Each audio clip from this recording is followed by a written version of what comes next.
想揾一間全廣東話溝通嘅牙科，維港口腔服務超過30多個國家同地區嘅顧客，線上廣東話諮詢，過半醫護團隊廣東話接診，服務5星好評。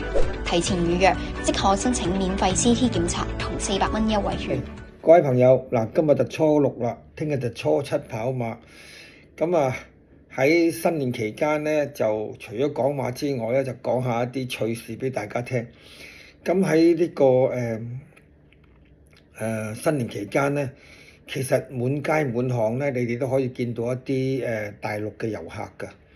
咁你知啦，我呢個台咧就好多啲即係年長一啲嘅馬迷嚟到睇嘅。其實根本馬迷大部分都係年長啲㗎啦。咁啊，當中咧有唔少係呢個司機或者係職業司機嚟嘅。咁佢哋都有同我傾電話。咁佢話而家咧滿街滿巷咧，尤其是油尖區啦，都係呢個大陸遊客。咁其實咧喺大陸遊客裏邊咧，佢哋都有一種感受咧，就係好辛苦唔好做。如果入手嗰啲咧，如果你架車入咗去油尖區嘅，佢一入手嘅時間咧，其實佢哋嗰個即所去嘅路程啊，其實係俾一啲司機大佬咧一個係難度嘅。所以各位大佬咧，如果你哋司機大佬咧，如果你係架車一入油尖區咧，你係快啲；如果你唔想喺油尖區打困嘅，就快啲即係諗第二條路數啦。因為佢哋會點咧？佢哋咧會喺呢個星光大道就叫你車去呢個叫做維多利亞港啊。其實嗰個維多利亞港咧就即係天星小輪嘅啫。咁喺天星小輪嗰度咧，佢係可以叫翻你去呢個西區，即係嘅西九文化嗰度嚟到玩嘅。咁兜嚟兜去都離唔開個油尖區，或者佢可以叫你去到油麻地差館都得嘅。咁咧，所以呢啲咧就係一啲好嚴重塞車，而且仲有一樣嘢喎，嗰啲大陸遊客咧就唔識得揀地方上車嘅喎。總之咧，佢身喺邊度隨便咧就叫車，尤其是佢會叫邊啲咧，係叫嗰啲叫做高德啊。高德喺大陸落嚟噶嘛，尤其是佢會叫高德。咁咧，所以咧，如果你哋叫車之話咧，就避免叫高德，因為高德咧就係佢哋嗰啲叫做大陸車嚟嘅。咁咧就佢哋咧啲司機話我聽咧，佢哋可以叫咗車之後定咗點之後咧，再行去第二度睇嘢。當人哋架車去揾佢嘅時間咧，佢嗰個客咧就不知所蹤嘅。或者咧打電話俾佢嘅時間，佢話我而家喺邊度啊？你嚟揾我啦咁，一個傻瓜嚟㗎。嗰陣時咧已經人山人海，去撈魚啊？點樣撈啊？咁所以咧，我哋香港人嘅文化同大陸人嘅文化咧係差別好大，而佢哋覺得我哋香港人咧就係睇小佢哋。其實佢唔知道，佢係冇做功課就走嚟香港玩。變咗咪焦頭爛額咯，碰到一鼻子灰咯嚇。好，講完呢啲閒話之後咧，就講下咧呢個禮拜日嘅賽事啦。嗱，阿潘頓咧就似乎咧就揸住幾隻咧係應該贏嘅，唔贏啊打籮柚嘅馬，一隻顏色之王啦。一隻嘉應高升啦，一隻冷蛙啦。嗱，喺呢啲咁嘅場合之下咧，尤其是嘉應高升買 win 係冇得買噶嘛。咁馬會係咪好蝕啊？嗱，其實馬會已經做咗一樣嘢咧，就係頂住。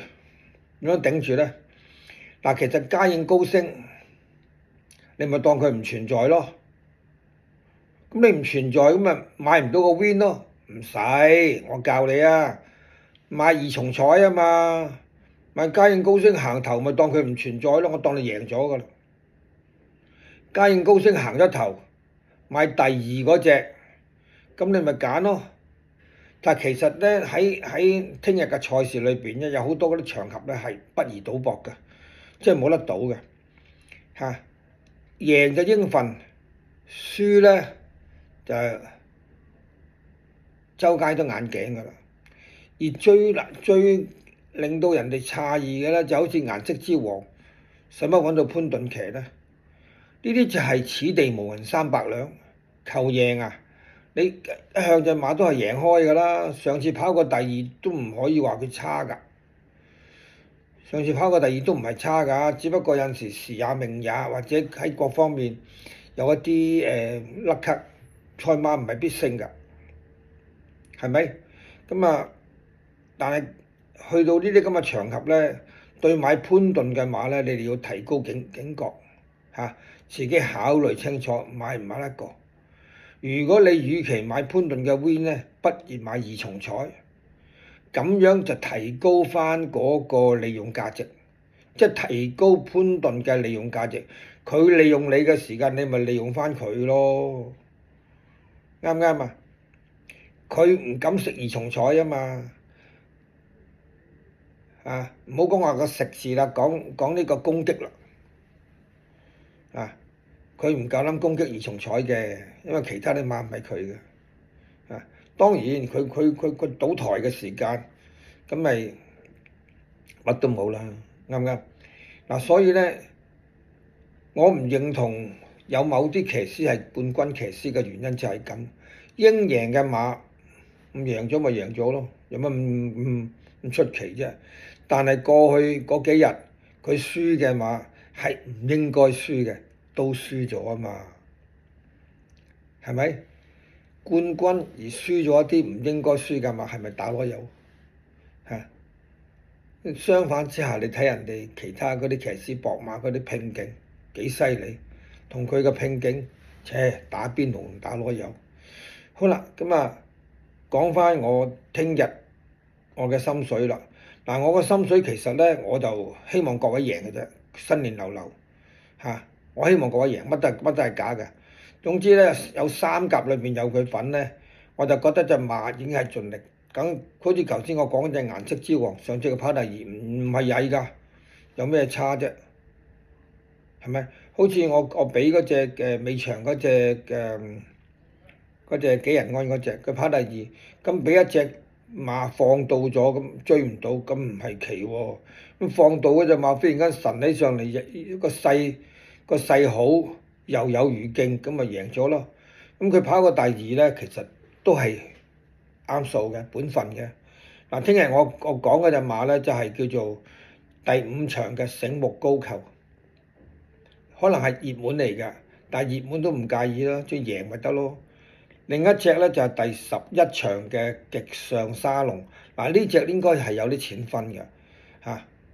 第5場1號醒目高球。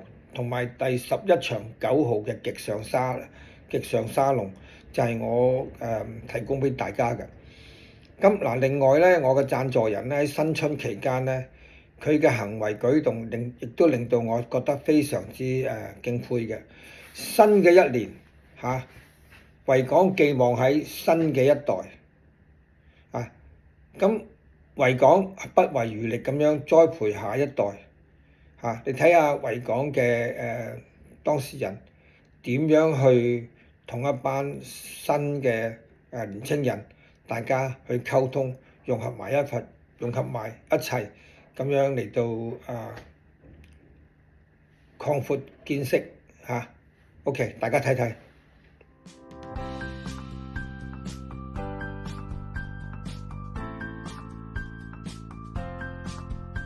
維港後康始創人鄭學長全力支持第23屆國際潮團聯誼年會志願者嘅深圳研學活動。鄭學長分享自身成長經歷，鼓勵23名小志願者保持積極好學，長大有所成就，也要回饋家鄉。他們分享了自身成長的經歷，也勉勵我們要勇往直前。這次研學讓我收穫滿滿。